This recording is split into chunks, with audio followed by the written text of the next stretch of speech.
If P, Q, R and S are the midpoints of the sides AB, BC, CD and DA respectively of a quadrilateral ABCD, then the quadrilateral PQRS is. Okay. చూడమ్మా చతుర్భుజం ABCDలోని భుజాల మధ్య బిందువులు అంటే AB, BC, CD మరియు DAల మధ్య బిందువులు వరుసగా ఏంటమ్మా PQRSలు అయితే అప్పుడు చతుర్భుజం PQRS ఏమవుతుంది? ఓకే, సమాంతర చతుర్భుజం అమ్మా, ప్యారలలోగ్రామ్. ఎందుకు అనేది కూడా ఒకసారి చెప్తాను. యాక్చువల్గా అయితే ఇది గుర్తుపెట్టుకోమని చెప్తాను అందరూ, but I will give you some details for you. Okay, నువ్వు ఏ షేప్ అయినా తీసుకోమ్మా ఒక చతుర్భుజం. ఓకే, దిస్ ఇస్ అ చతుర్భుజం. Okay, let's name it as ABCD. Okay right, ఇప్పుడు ఏబీకి మిడ్ పాయింట్ పేరు P, BC మిడ్ పాయింట్ పేరు Q, okay, CD mid point పేరు R and AD mid point పేరు ఏంటమ్మా S.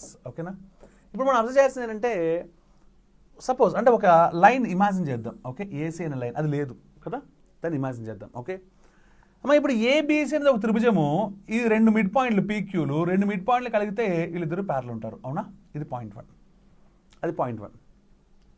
సరే, ఏడీసీ కూడా ఒక త్రిభుజము, ఆ త్రిభుజం అలియాస్ ట్రయాంగిల్, దాంట్లో రెండు సైడ్స్ మిడ్ పాయింట్ జాయిన్ చేశాను కాబట్టి వీళ్ళిద్దరు ప్యారలల్. అవునా, అంటే వెరసి ఇప్పుడు ఈ లైన్ తీసేస్తే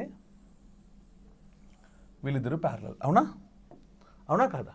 నెక్స్ట్ వన్, సపోజ్ బీడీ అనే డయాగ్నల్ని జాయిన్ చేస్తే రెండు మిడ్ పాయింట్స్ జాయిన్ చేశాక ఇది ఒక ట్రయాంగిలేగా బీడీసీ అనేది, దాంట్లో రెండు మిడ్ పాయింట్స్ జాయిన్ చేశాక వీళ్ళిద్దరు ప్యారలల్.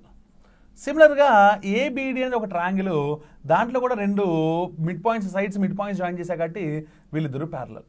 అంటే వెరసి వీళ్ళిద్దరు parallel.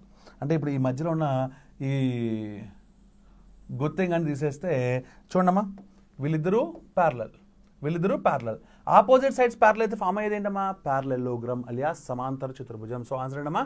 D is the answer. ఓకేనా?